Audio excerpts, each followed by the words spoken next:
नमस्कार। एक बहुत ही तेज और मजेदार चुनौती के लिए तैयार हो जाइए। चलिए सीधे शुरू करते हैं। देखिए, नियम बहुत सीधे हैं।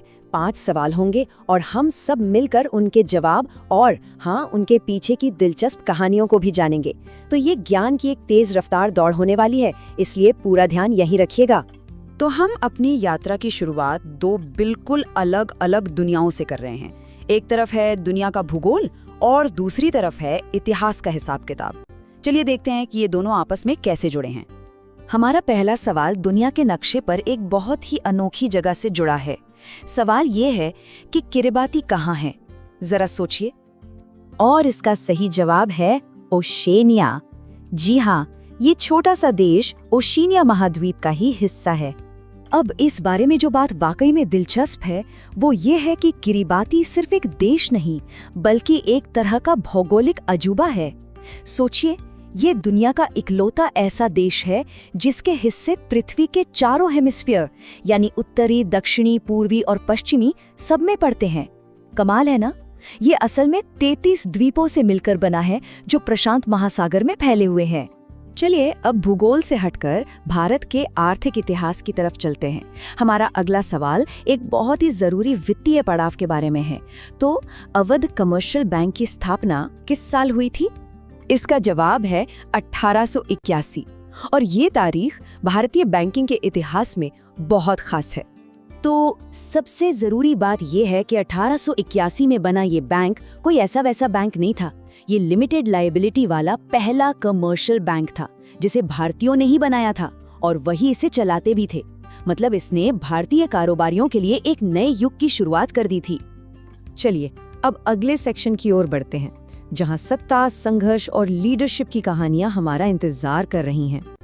ये सवाल हमें सीधे प्राचीन भारत के एक ऐसे दौर में ले जाता है जहां एक बहुत बड़ा साम्राज्य खत्म हो रहा था और एक नए राजवंश का उदय हो रहा था। तो बताइए, शुंग वंश का संस्थापक कौन था?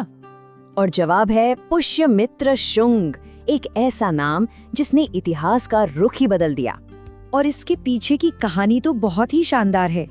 पुष्यमित्र शुंग कोई राजा नहीं बल्कि मौर्य साम्राज्य का सेनापति था। उसने अपने ही सम्राट बृहद्रथ मौर्य को सत्ता से हटा दिया और 185 ईसा पूर्व में शुंग वंश की नींव रखी। मतलब सत्ता के उलटफेर की एक पूरी नाटकीय कहानी है ये। अब हम प्राचीन काल से सीधे उस दौर में आते हैं जब भारत पर अंग्रेजों का शासन था। हमारा चौथा सवाल ब्रिटिश हुकूमत के खिलाफ हुए एक विद्रोह के नायक के बारे में है। राजू विद्रोह का नेतृत्व किसने किया था? इस विद्रोह का नेतृत्व किया था एक महान क्रांतिकारी ने जिनका नाम था अल्लूरी सीताराम राजू। देखिए, अल्लूरी सीताराम राजू सिर्फ एक विद्रोही नेता नहीं थे, वो एक नायक थे जिन्होंने 1922 में ब्रिटिश राज के खिलाफ रंपा विद्रोह को लीड किया। उन्होंने पूर्वी घाट के आदिवासी समुदायों के अधिकारों के लिए अपनी जान की बाजी लगा दी और उनकी कहानी आज भी हिम्मत देती है। और अब हम आ गए हैं अपने क्विज के बिल्कुल आखिरी हिस्से पर, जो आधुनिक दुनिया के इतिहास की एक बहुत बड़ी घटना पर आधारित है। ये रहा हमारा आखिरी और बेहद अहम सवाल, एक नए देश के जन्म से जुड़ा हुआ। बांग्लादेश कब बना? सही जवाब है 1971। ये वो साल था जिसने दक्षिण एशिया का नक्शा हमेशा के लिए बदल कर रख दिया। ये सिर्फ एक तारीख नहीं है, इसके पीछे एक लंबा और खूनी संघर्ष था जिसे हम बांग्लादेश मुक्ति संग्राम के नाम से जानते हैं। तब के पूर्वी पाकिस्तान के लोगों ने अपनी भाषा, संस्कृति और पहचान के लिए लड़ाई लड़ी और आखिरकार 16 दिसंबर 1971 को बांग्लादेश के रूप में आज़ादी हासिल की। तो हमारी ये तेज रफ्तार यात्रा यहीं खत्म होती है। हमने सवालों के जवाब तो जान लिए, पर अब जरा ये सोचते हैं कि हमने जो कुछ भी सीखा है उसका असली मतलब क्या है। हमने ओशिनिया के एक अनोखे द्वीप से लेकर भारत के पहले बैंड तक का सफर किया। एक प्राचीन साम्राज्य के उदय से लेकर एक नए देश के जन्म तक को देखा। ये सब यही दिखाता है कि कैसे इतिहास, भूगोल और इंसानी संघर्ष की अलग अलग कहानियां मिलकर ही दुनिया की ये बड़ी तस्वीर बनाती हैं। और ये पूरा सफर हमें एक आखिरी सवाल पर लाकर खड़ा करता है।